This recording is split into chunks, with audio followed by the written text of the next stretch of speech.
어느 분이 동남아에 여행을 갔다가 겪었던 일이랍니다. 요즘은 택시 부르면 동남아에서 다 핸드폰 어플로 부르거든요. 핸드폰 어플로 택시를 부르고 기다리고 있었는데 이제 택시가 도착을 했어요. 가서 탔더니 택시 기사가 대뜸 한국 사람이죠? 그러더래요. 그래서 어떻게 하냐고, 딱 보면은 중국 사람, 한국 사람, 일본 사람 다 똑같이 생겼는데 그냥 보면 구분이 되냐, 얼굴만 봐도. 근데 그게 아니래요. 다 다르대요. 어떻게 다르냐면 택시를 딱 불러놓고 중국 사람들은 택시가 도착했는데 안 나와 있대요. 한 5분 정도 되면 그제서야 막 나온대. 그러면 중국 사람이구나. 일본 사람은 어떻게 하냐면 딱 정확하게 그 자리에 서 있대요. 그 자리에 서서 계속 핸드폰 봤다가 여기 봤다가 핸드폰 봤다가 도로 봤다가 안절부절 못하고 있대요. 한국 사람은 어떻게 하냐 그랬더니 한국 사람은 택시가 오면 무조건 택시 보고 달려온대요. 여기 못 기다리고. 그래, 당신도 그러지 않았냐고. 그래서 한국 사람인 줄 알았다고. 우리 한국 사람 성격 굉장히 급합니다. 그러다 보니까 우리 한국인의 기질과 성령님의 일하심이 좀 안 맞아요. 우리 성령님은 일하실 때 결코 조급하게 일하시지 않거든요. 그럼 어떻게 일하실까요? 느긋하게 일하실까요? 그것도 아니에요. 우리 성령님은 조급하게 일하시지도 않고 느긋하게 일하시지도 않습니다. 그럼 어떻게 일하실까? 따라서 하겠습니다. 완전하게 일하십니다. 우리는 빨리 일하는 게 목적이고 어떻게 해서든지 우리 기질상 그렇지만 성령님은 당신이 계획하신 일을 완전하게 이루어내시는데 초점을 맞추세요.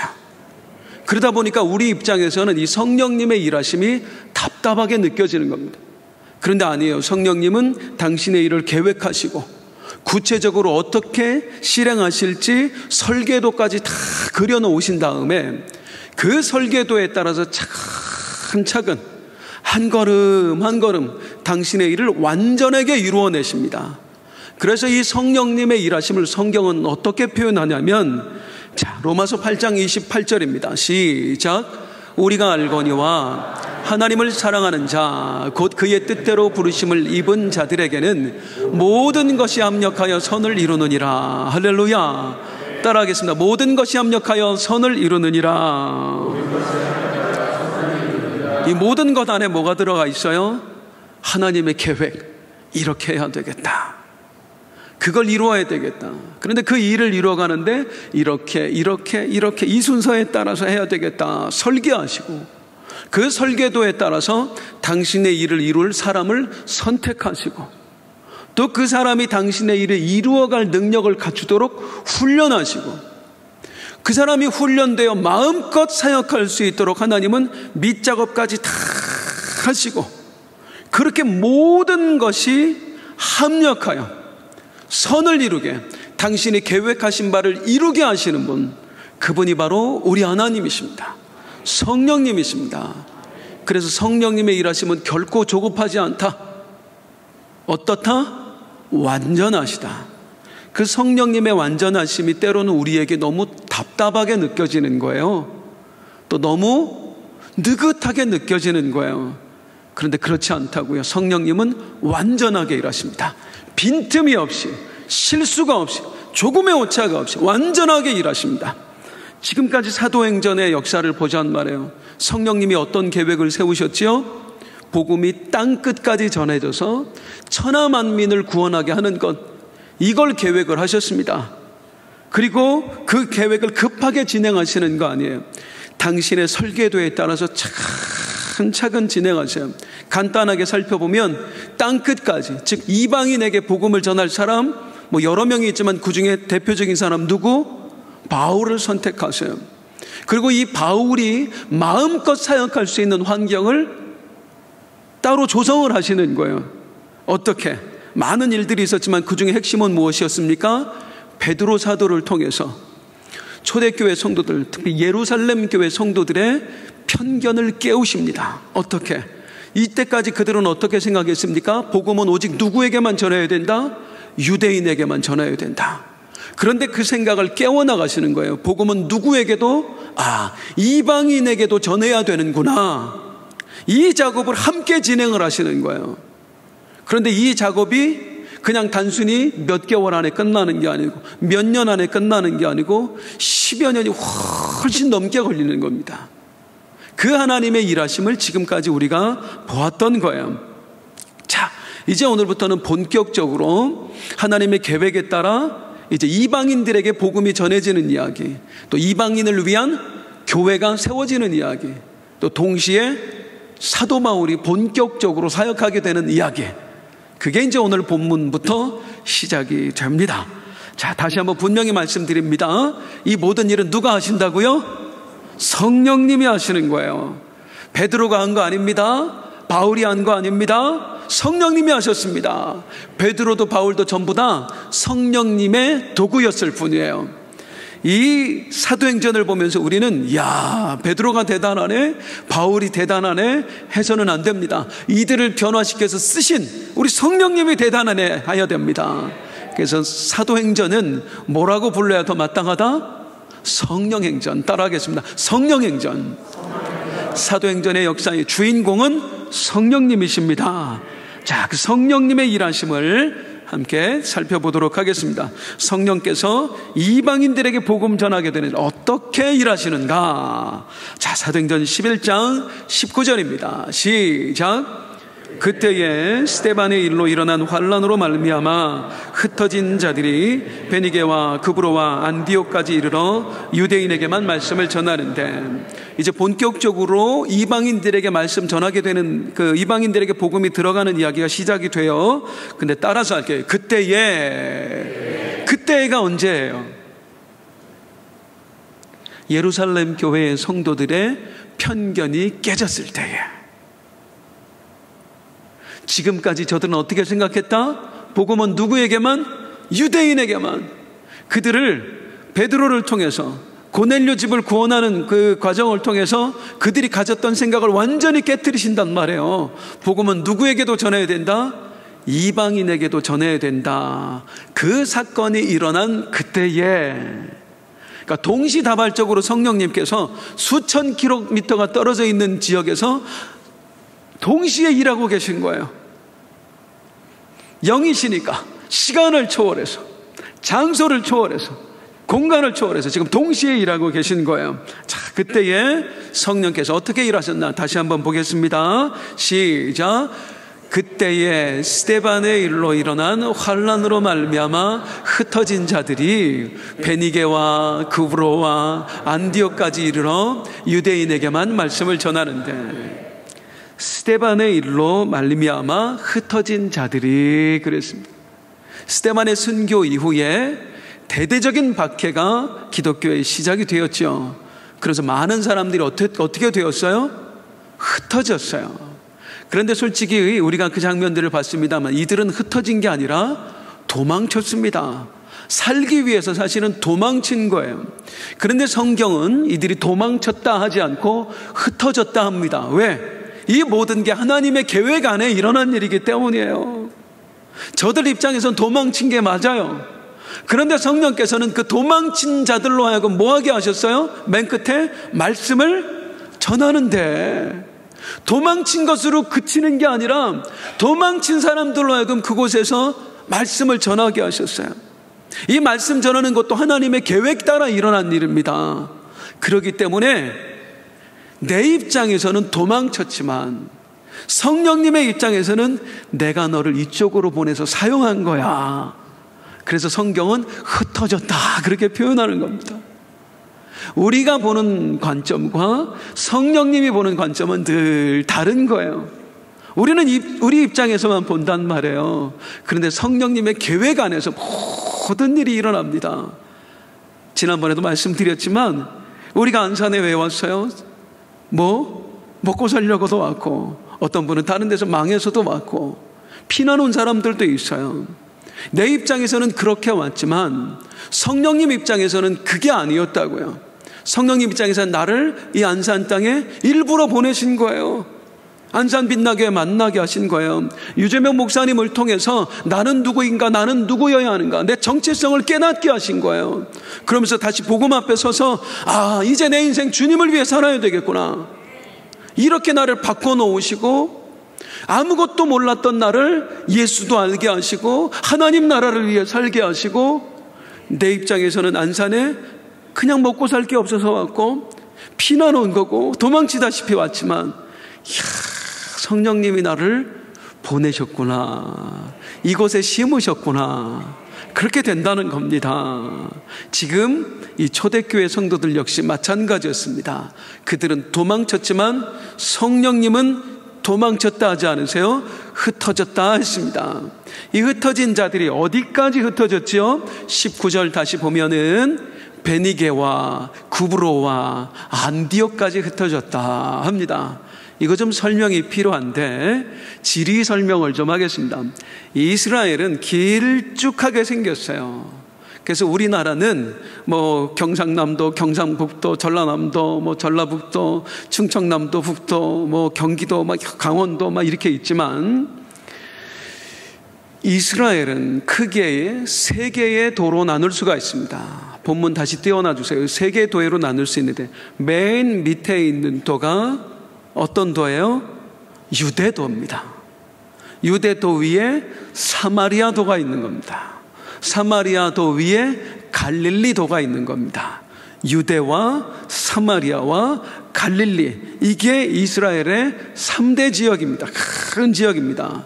그래서 맨 밑에 있는 유대도의 대표적인 도시가 예루살렘이고, 사마리아에 있는 대표적인 도시가 여리고고, 갈릴리에 있는 대표적인 도시가 가버나움인 거예요. 대충 머릿속에 들어오시죠? 그래서 예루살렘, 맨 밑에 예루살렘 유대도에 있던 성도들이 핍박을 받아서 흩어지면서 사방으로 흩어지는데, 주로 어느 쪽으로 가요? 북쪽으로 가는 겁니다. 이 남쪽으로 가면 애굽이 나오거든요. 북쪽으로 갑니다. 사마리아로 갔었잖아요, 빌립이. 또 더 나가 갈릴리, 또 더 올라가면 다메섹, 거기서 더 올라가면 거기 나오는 데가 어디냐면 베니게입니다. 한참 북쪽으로 올라가면 나오는 데가 베니게예요. 이 베니게 안에 있는 도시가 그 유명한 두로와 시돈, 들어보셨죠? 우리 예수님께서 복음을 전하시다가 갈릴리에서 복음 전하다가 이 베니게 지역까지 가셨어요. 그래서 두로와 시돈에서 만났던 여자가 가나안 여자, 주여 나를 불쌍히 여기소서, 내 딸이 귀신 들렸나이다. 개들도 주인의 상에서 떨어지긴 부스러기를 먹나이다. 그 여자를 만났던 곳이 베니게 지역입니다. 이제 대충 눈에 들어오시죠? 베니게에서 서쪽으로 배를 타고 가면 만나는 섬이 구브로예요. 그리고 이 구브로에서, 이 베니게에서 육지로 북쪽으로 더 올라가면 만나는 지역이 수리아입니다. 지금은 시리아라고 하죠. 이 수리아의 대표적인 도시가 바로 안디옥이었습니다. 그 안디옥까지 지금 성도들이 퍼져서 복음을 전했다 그럽니다. 그런데 이렇게 멀리까지 흩어진 성도들이 복음을 누구에게만 전했어요? 유대인에게만. 아직까지는 유대인에게만 복음을 전하고 있는 거예요. 그런데 갑자기 어떤 일이 벌어지냐, 거기서 20절을 한번 보겠습니다. 시작. 그 중에 구브로와 구레네 몇 사람이 안디옥에 이르러 헬라인에게도 말하여 주 예수를 전파. 드디어 복음이 누구에게? 이방인에게, 헬라 사람들에게 예수 복음이 전해지게 된 것입니다. 그런데 여기 가만 보면 누가 전했다고요? 구브로 사람들이. 구브로가 어딘지 말씀드렸죠? 이 안디옥에서 배 타고 서쪽으로 가면 있는 큰 섬, 거기가 구브로였어요. 그 구브로 사람들이 이 안디옥까지 와서 복음을 전한 겁니다. 구레네는 아주 멀리 떨어져 있어요. 저기 애굽 지역에. 거기 사람들도 와서 복음을 전한 거예요. 왜 안디옥까지 와서 복음을 전했을까? 자, 안디옥에 대해서 좀 설명이 필요할 것 같은데, 안디옥은 큰 도시였을까요? 큰 도시였을까요? 큰 도시였습니다. 어느 정도로 큰 도시였느냐면 로마 제국이 얼마나 커요? 로마 제국이 그 큰 로마 제국에서 4대 도시에 들어가는 큰 도시 중에 하나가 안디옥이었습니다. 로마 제국에는 엄청난 도시 4군데가 있었는데 제가 이건 지도로 한번 준비를 해봤습니다. 띄어나 보세요. 저기 지금 오른쪽에 보면 예루살렘에서 출발을 하지요. 예, 예루살렘에서 출발을 합니다. 저기 멜리데라고 왼쪽에 보이는 데 있으세요? 바다에? 그 멜리데에서 저기 위에 보면은 이탈리아라고 적혀 있죠. 장화같이 생긴 거, 거기가 이탈리아예요. 거기에 있는 도시 로마 보이십니까? 왼쪽 위에 거기가 로마 제국에서 제일 큰 도시 1번 로마 제국이고요. 자, 예루살렘에서 다시 밑으로 싹 애굽 쪽으로 와보세요. 알렉산드리아라고 써 있지요. 거기가 로마 제국의 제2대 도시고요. 뭐 거의 비슷합니다. 가운데로 가보세요. 그레데라고 서 있는 바다 보여요? 그 위쪽에 보면 에베소 보이시지요? 이 에베소가 3번째 도시예요. 그리고 예루살렘에서 쭉 오른쪽에 노란 표시되어 있지요. 박스로 안디옥. 이게 예루살렘의 이 로마 제국의 4대 도시입니다. 어마어마하게 큰 도시예요. 안디옥은. 이렇게 큰 도시였는데 안디옥은 더구나 항구 도시였습니다. 그러다 보니까 항구 도시, 사람 많아요. 물자도 많이 들어와요. 상업이 흥행하지요. 돈이 많이 돈단 말이에요. 그러니까 어떤 사람들이 많이 오겠어요? 돈 벌고 싶은 사람들, 상인들, 일자리 구하는 사람들, 그런 사람들이 안디옥으로 몰려드는 것입니다. 그 중에 어디서 온 사람들이 있어요? 안디옥 밑에 보면 구브로라고 되어 있죠. 섬이에요. 그 섬 사람들이 돈 벌어보겠다고 안디옥까지 건너왔던 겁니다. 이 사람들이 구브로에서 예수 복음을 만났거든요. 내가 만난 예수를 안디옥에 와서 또 다른 사람들에게 전해주었던 거예요. 그러다가 그 복음이 누구에게까지 흘러간 거예요? 이방인들에게까지 드디어 이제 복음이 흘러가게 된 것입니다. 그러니까 초대교회 성도들을 우리가 오해하는데, 초대교회 성도들은 이제 내려주셔도 됩니다. 초대교회 성도들은 아무것도 안 하고 복음만 전하는 게 아니에요. 어떻게 그래요? 돈이 없는데. 이들은 살았습니다. 그냥 먹고 살았어요. 일하면서, 장사하면서, 농사하면서. 바울 같은 경우에는 무두장이도 했거든요. 천막지는. 그런 일 하면서 그냥 먹고 살았어요. 그러다가 기회만 되면 복음을 전하는 거예요. 기회만 되면. 그러니까 이들이 밥 먹고 그냥 무조건 복음만 전한 게 아닙니다. 실생활에서 복음을 전한 겁니다. 그렇게 복음을 전하다가 그 복음이 누구에게까지 전해졌다? 이방인들에게까지 전해졌다. 왜 구브로 사람 그리고 구레네 사람들을 통해서 전해졌을까요? 이 사람들은 평생 누구랑 같이 살았어요? 평생을 이방인들하고 섞여서 살았습니다. 삶 자체를.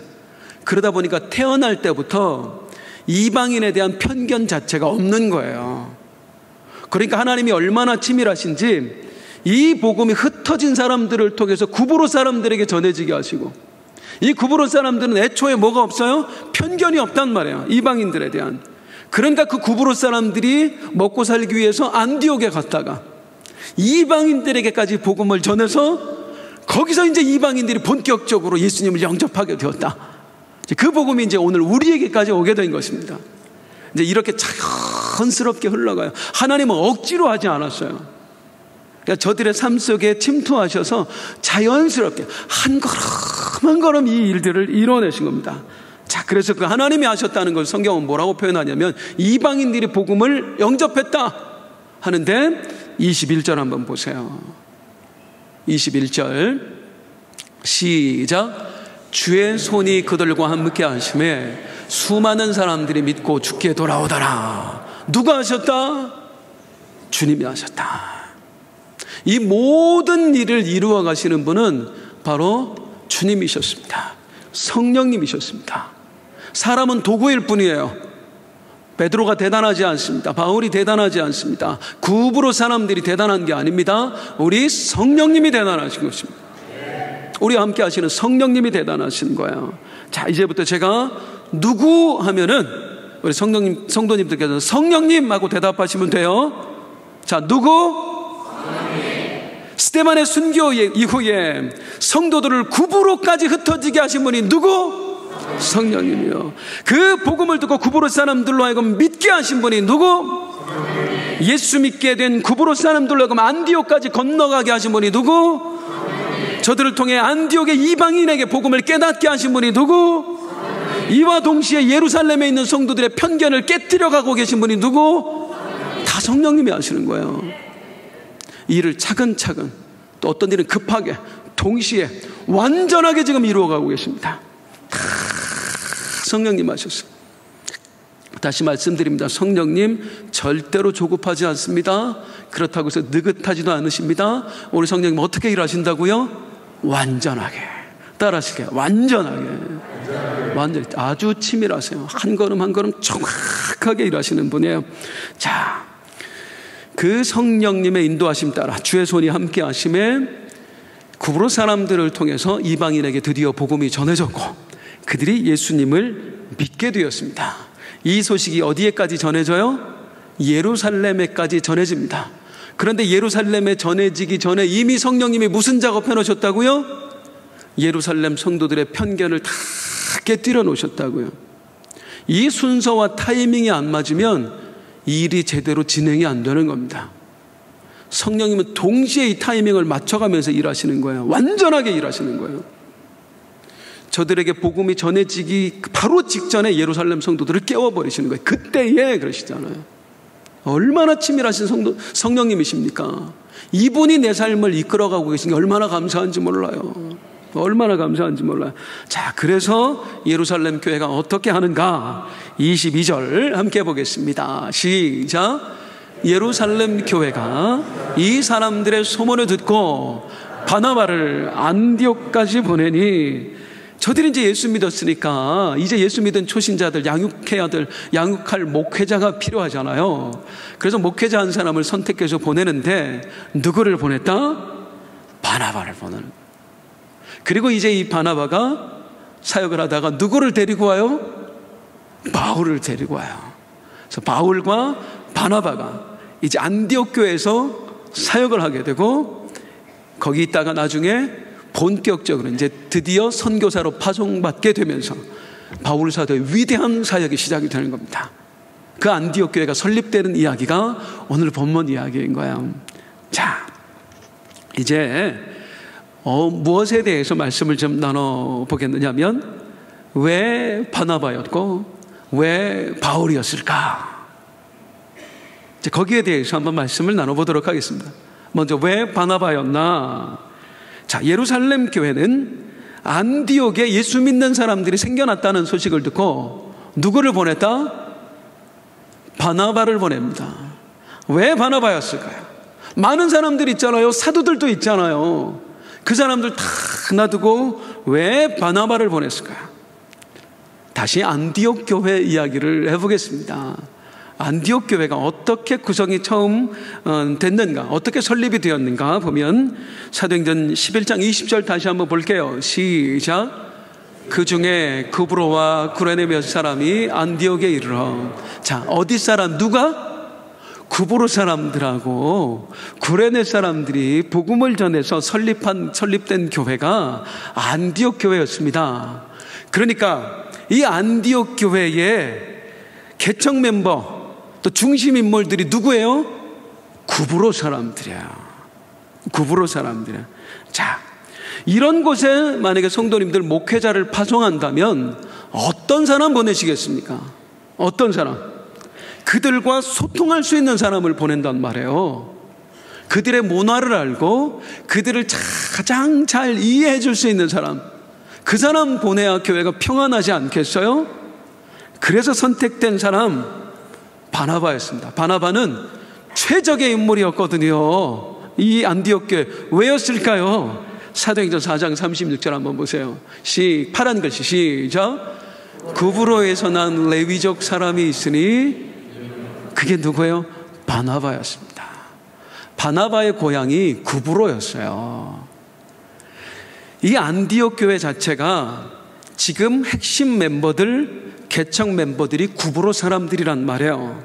그들을 통해서 복음이 전해져서 세워진 교회가 안디옥 교회였기 때문에 이런 교회의 목회자로 파송하는데 최고의 적임자는 그들을 가장 잘 이해할 수 있는 사람, 그들의 문화를 알 수 있는 사람, 동양 사람인 구브로 사람 바나바였습니다. 그래서 바나바가 여기에 보내진 거예요.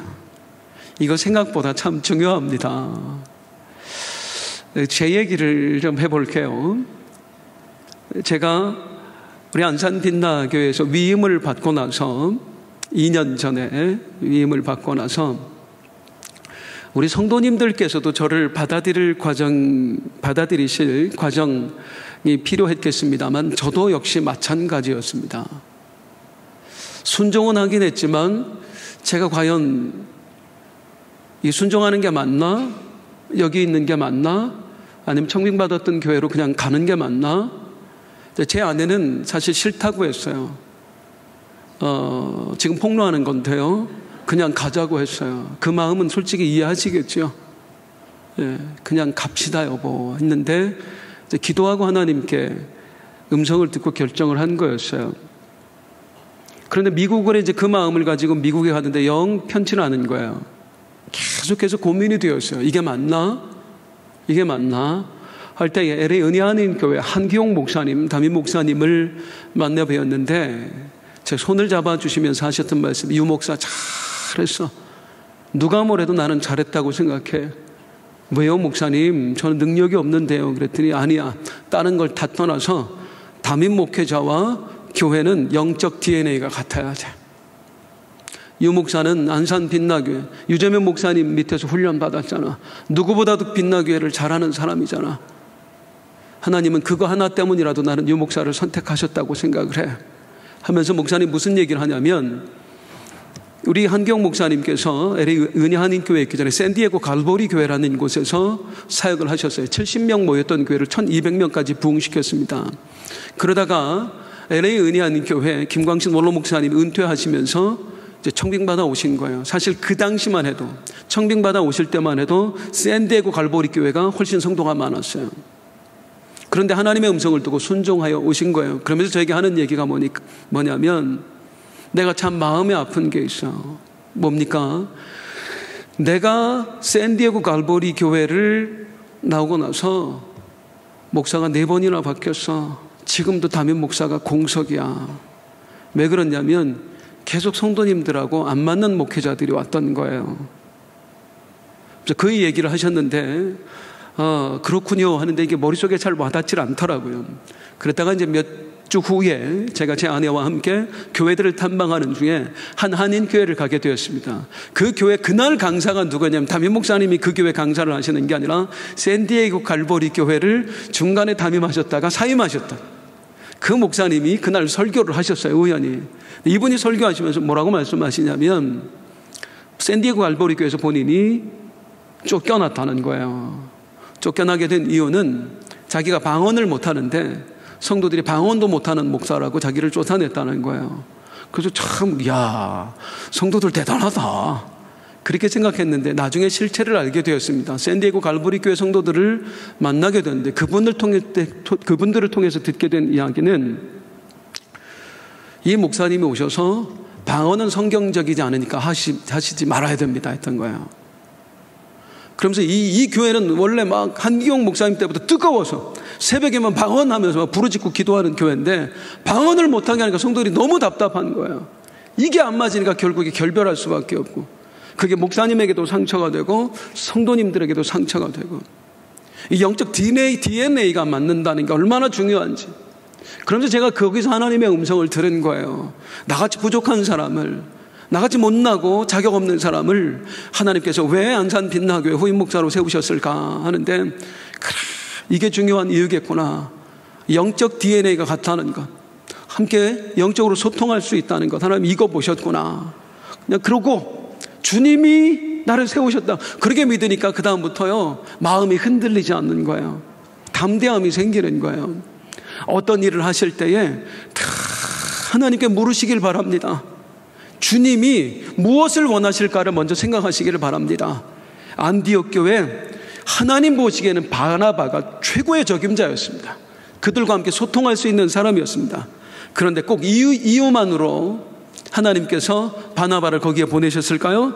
아니었습니다. 구브로 사람이라는 것 외에 바나바에게는 또 다른 특징이 있었어요. 24절 같이 함께 읽겠습니다. 시작. 바나바는 착한 사람이요 성령과 믿음이 충만한 사람이라 이에 큰 무리가 죽게 더하여지더라. 따라하겠습니다. 바나바라면, 바나바는 착한 사람입니다. 이게 무슨 뜻이냐? 바나바라면 저들을 잘 품어줄 수 있을 거야. 왜? 바나바는 착한 사람이어서 편견을 안 가지니까. 바나바라면 저들을 잘 지도해 줄 수 있을 거야.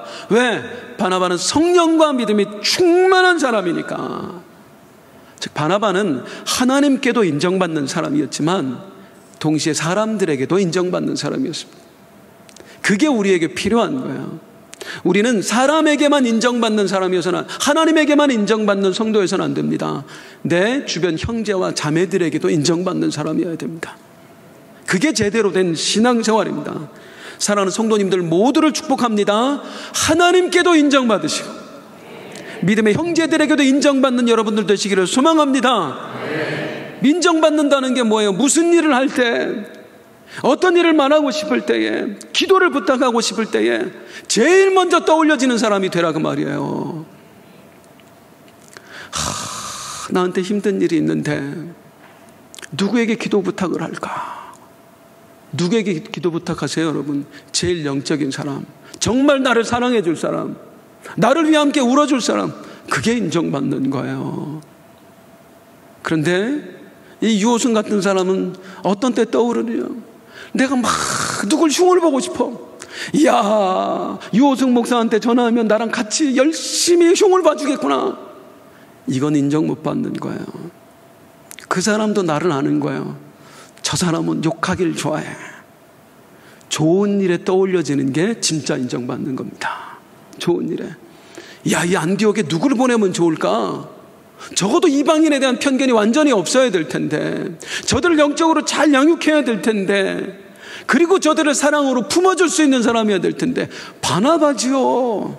주여 그런 사람 되게 하여 주옵소서. 아울러 우리 교회 부흥하려면 이런 사람이 많아야 돼요. 이런 바나바와 같은 포용력 있는 사람이 많아져야 돼요. 자, 그래서 이제 바나바가 선택이 되었고, 바나바가 안디옥 교회 사역을 하다가 또 누굴 떠올려요? 사도행전 11장 25절 시작. 바나바가 사울을 찾으러 다소에 가서, 드디어 이제 사도 바울이 여기서 안디옥 교회로 오게 됩니다. 말씀드렸죠. 평균 약 15년을 고향에 처박혀 있었다고. 아무것도 못하고 누구도 찾아주는 사람 없어. 전화 한 통, 문자 한 통, 카톡 하나 안 보내줬어. 그러다가 바나바가 드디어 온 거예요. 이 인내의 시간 얼마나 힘들었을까요? 그런데 나를 찾아주는 사람이 있고 드디어 사역지가 생겼고 얼마나 감격일까요? 자, 이번 두 번째로는 왜 바울인가? 바나바는 왜 바울을 찾아갔을까요? 자, 사역을 하는데 성도가 계속 불어나. 그러니까 지금 목회자가 더 필요해요. 그럼 어디다 연락해야 돼요? 예루살렘 교회 사람이 한두 명입니까? 훈련된 사람들이. 그런데 예루살렘 교회에 연락을 하는 게 아니라 바나바는 누구를 찾아갑니까? 무려 15년 동안 연락도 안 되던 바울을 찾아갑니다. 왜 바울을 찾아갔을까요? 이거 움직여주신 분 물론 성령님입니다. 성령님이 하시는 겁니다. 그런데 그냥 갑자기 성령님께서 어느 날 바나바가 기도하는데 바울이다 하신 게 아니에요. 이제 중요한 부분으로 가겠습니다. 왜 바울이냐? 자, 이 안디옥 교회 구성원이 누구요? 이방인들입니다. 이방인들입니다. 자, 그러면 안디옥 교회의 이제 지금 교역자를 또 한 사람 청빙을 해야 되는데 어떤 사람이어야 돼요? 이방인을 잘 이해할 수 있는 사람이어야 돼요? 잘 이해할 수 있는 사람이어야 돼요? 이방인을 잘 지도할 수 있는 사람이어야 돼요. 잘 지도할 수 있는 사람이어야 돼요. 이방인을 잘 이해하고 이방인을 잘 지도할 수 있는 사람이어야 됩니다. 그런 사람 초대교회에 드물어요. 드문 게 아니라 아예 없어요. 저들은 지금까지 이방인에게 복음을 전하지 않았거든요. 그러니까 이방인에게 가서 복음을 전할 전문가는 거의 없어요. 초대교회에. 그런데 한 사람 딱 있었어요. 그게 바울입니다. 왜 바울이 이방인에게 복음을 전할 적임자였는가? 이때 바울이 뭐 했었어요? 고향에 처박혀 있었지요.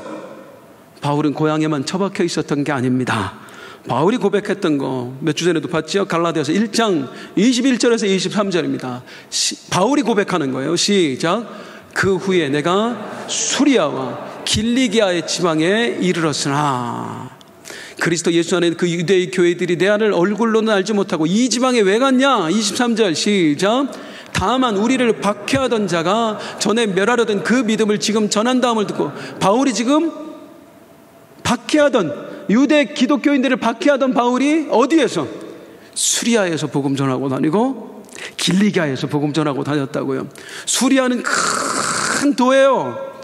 이 수리아 안에 있는 도시가 어디였다고요? 안디옥이었다고요. 길리기아도 큰 도예요. 길리기아 안에 있는 도시가 어느 도시였어요? 다소, 바울의 고향이었어요. 바울은 자기 고향 다소에 그냥 처박혀 있는 게 아니라 다소를 벗어나서 길리기아도 다 돌아다니며 복음 전하고, 어디? 수리아도 다 다니면서 복음 전하고. 수리아 다니다가 어디까지 다녀간 거예요? 안디옥까지 다녀간 겁니다. 바울이. 그러니까 바나바가 이 안디옥 교회 성도들을 열심히 사역하면서 지도하던 중에 그 이야기를 듣는 거예요. 얼굴을 모르지만 옛날에 우리 막 박해하던 인간 있잖아요. 우리 복음을 완전히 멸하려고 하던 사람, 그 사람이 여기까지 와서 복음 전하고 갔었습니다. 딱 알죠? 누구예요? 바울. 이야, 그 다소에서 이 먼 수리아 안디옥까지 와서 복음 전할 정도면 이 사람은 정말 이방인들을 사랑하는 사람이다.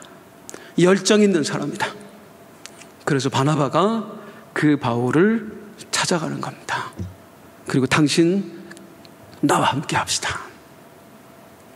우리 하나님께서는 분명히 바울을 쓰실 계획을 가지고 계셨습니다. 그런데 바울은 아무것도 하지 않고 있다가 어느 날 갑자기 바나바에게 선택된 게 아닙니다.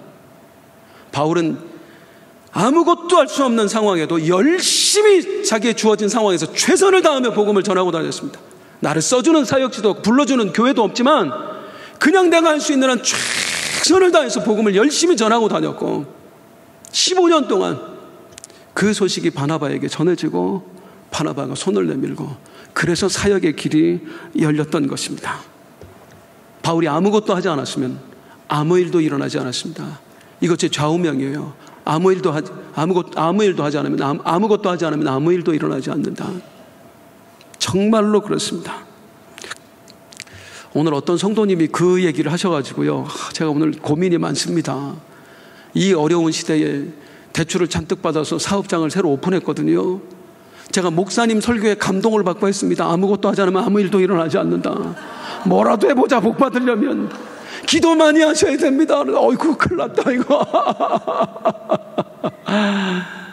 부끄럽지만 제 얘기 하나만 더 해드리면, 그래도 제 발음이 좀 또박또박 잘 들리시는 편이시죠? 예. 예전에 저는 그렇지 않았어요. 제가 처음 사역할 때만 해도 어느 분이 찾아와서 저한테 얘기했어요. 도대체 발음을 못 알아듣겠다고. 어릴 때도 제가 이제 내성적이어서 뭐 혼자 초등학교 때 슈퍼도 제대로 못 가봤던 제가 사람들 앞에서 말하는 게 얼마나 익숙했겠습니까? 그러니까 이제 웅얼웅얼 그런 식으로 말을 하니까 잘 못 알아들었던 거예요. 그 이야기를 듣고 어떻게 하면 발음이 좋아질 수 있을까를 전문 이제 그 노래하는 사람들이나 그런 사람들한테 알아봤더니 볼펜 물고 다니래요. 볼펜 물고. 그리고 볼펜을 물고 발음하면은 발음이 좋아진다. 제가 2년 동안 볼펜 물고 다녔습니다. 2년 동안 차만 타면 볼펜부터 물었어요. 앞에 꽂아고 있다가, 하늘에 계신 우리 아버지요, 전능하사 천지를 만드신, 1시간이고 차 타는 내내 2년을 하고 다녔더니 어느 날 성도님들이 전도사님은 발음이 좋다고, 그런 소리 들으면 그때 눈물 납니다. 제가 만약에 하나님 발음 좋아지게 해주세요 기도만 했으면은요, 아직도 웅얼웅얼 기도만 하고 있을 거리요. 아무것도 하지 않으면 아무 일도 일어나지 않습니다. 기도만 해야 되는 일이 있고, 직접적으로 내가 해야 되는 일이 있는 거예요. 할 수 있는 일은 해야 됩니다. 그래야 역사가 일어납니다. 우리 하나님은요, 감나무 밑에서 감 떨어지기 기다리면서 입 벌리는 사람에게 감 떨어뜨려 주시는 분이 아니에요. 감은 어떤 사람에게 줍니까? 열심히 감 농사를 짓던가, 감 사 먹을 돈을 벌기 위해서 열심히 일을 하던가, 그런 사람에게 감을 주시는 하나님이세요. 그냥 감 떨어뜨려 주세요 입 벌리고 기도만 하면 하나님은 새똥이 떨어지게 만드십니다. 아무것도 하지 않으면 아무 일도 일어나지 않습니다. 이스라엘 백성들에게 하나님께서는 가나안 땅을 주신다 약속하셨어요. 그런데 그들이 기도할 때 주신 게 아니에요. 기도하고 나가서 싸울 때 가나안 땅 주셨어요. 실행할 때 역사하십니다. 움직일 때 역사하십니다. 따라하십니다. 아무것도 하지 않으면 아무 일도 일어나지 않는다. 사도 바울 아무것도 할 수 없다고 해서, 환경이 그렇다고 해서 절망하고 있지 않았습니다. 주어진 환경에서 최선을 다했어요. 그랬더니 어느 날 누가 찾아와 손을 내미는 거야. 나와 함께 합시다. 나와 함께 합시다. 그 사역의 결과물이 얼마나 놀랍습니까? 한 구절 보면은 26절입니다. 시작. 만남에 안디옥에 데리고 와서 둘이 교회에 1년간 모여 있습니다. 큰 무리를 가르쳤고 제자들이 안디옥에서 비로소 그리스도인이라 일컬음을 받게 되었다. 비로소 그리스도인, 크리스찬이라는 말이 여기서 처음 생겼어요. 2000년 전에 크리스찬이라는 소리를, 예수쟁이라는 말을 처음 들었던 사람들이 바로 안디옥 교회 성도들입니다. 예루살렘 교회 성도들도 못 들었던 그 이야기를 이방인 교회 성도들이 들었던 거예요. 이 말이 들려졌을 때 바울과 바나바는 얼마나 감격했을까. 정말 쟤네들은 우리랑 뭔가 달라. 내 사역의 결과물이 그거였을 때 얼마나 감동이 되었을까. 이게 저절로 돼요. 바나바도 훈련하시고 바울도 훈련하시고, 그렇게 10수년을 훈련받은 사람들이 모여서 함께 사역을 할 때 남다른 신앙을 가졌던 그들을 통해서 남다른 신앙인이 만들어지게 하셔서, 이야, 우리랑 다르네. 저 사람들 크리스찬이네, 예수쟁이네. 이 일을 이루신 분이 우리 하나님. 다시 말씀드립니다. 하나님은 조급하지 않으십니다. 완전하게 일하십니다. 그래서 여기서 또 하나 깨닫게 되는 겁니다. 이래서 바나바였구나. 하나님 빈틈 없으세요. 왜? 갈라디아서 1장 23절을 보면, 우리를 박해하던 자가 전에 멸하려던 그 믿음을 지금 전한다 함을 듣고, 이게 무슨 말이에요? 바울이 열심히 복음을 전하고 다녔지만 그때까지만 해도 초대교회 성도들에게 있어서 바울은 어떤 이미지냐? 예수님 영접했고 열심히 복음은 전하고 다니지만 우리를 박해하던 놈, 복음을 멸하려던 놈. 도무지 바울에게 마음을 열 수가 없는 거예요, 초대교회 성도들이. 그런데 하나님이 안디옥 교회에 딱 누구를 보내셔요? 바나바. 바나바는 어떤 사람이니까? 착한 사람이라. 저는 이 착한 사람이라는 구절을 보면서 상상을 해봅니다. 성경엔 그냥 써있는 구절이 없습니다. 사도행전, 물론 성령님이 기록하셨습니다마는 성령님이 사람을 통해서 기록하셨지요. 사도행전 누구를 통해서 기록하게 하셨어요? 누가입니다. 누가가 자기 멋대로 썼어요? 아니에요. 사도 바울의 말을 듣고 쓴 게 사도행전입니다. 사도 바울이 이렇게 얘기해 준 대로 누가가 썼다 그 말이에요, 사도행전을. 그럼 바나바는 착한 사람이라 누가 얘기했을까요? 바울이 얘기했을 겁니다. 바울이. 뭐라고? 누가한테. 참, 바나바 목사님은 착한 분이셨어. 아무에게도 손 내밀어 주지 않는 나한테 그분만은 손 내밀어 주셨고, 내가 그렇게 대들면서까지 마음 아프게 하셨는데 끝까지 아들을 품어두셨어. 우리 바나바 목사님은 참 착한 분이셨어요. 그런 사람이니까 바울을 품었다고요. 이 과정을 한번 되짚어 보세요. 안디옥 교회 최초의 이방인 교회가 세워지기까지 바울이 열심히 복음을 전하다가 거기를 다녀가고, 흩어진 자들 성령께서 몰아서 가시다가 구브로까지 가게 하시고, 구브로에 살고 있는 사람, 이방인에 대한 편견이 전혀 없는 사람들이 먹고 살자고 안디옥에 건너갔다가 복음 전하다가 이방인에게도 전하게 하고, 마침 동양 사람 바나바를 불러오고, 바나바는 착한 사람이어서 아무도 찾지 않는 바울의 소식을 듣고, 그래도 하나님이 선택하신 사람인데 나라도 가서 불러줘야지. 그래서 바나바가 가고, 그 와중에 예루살렘 교회의 편견을 깨우시는 일은 성령께서 또 따로 진행을 하시고, 모든 것이 합력하여 선을 이루느니라. 이 완전하신 하나님, 완전하신 성령님, 그분이 내 삶에 역사하십니다. 내 삶에, 내 가족을 통해서, 우리 부모님을 통해서, 우리 교회를 통해서, 또 다른 곳에서 내 자녀들을 통해서 하나님이 역사하시며, 우리가 알지 못하는 크고 비밀한 일을 그분이 완성해내실 것입니다. 믿고 가요.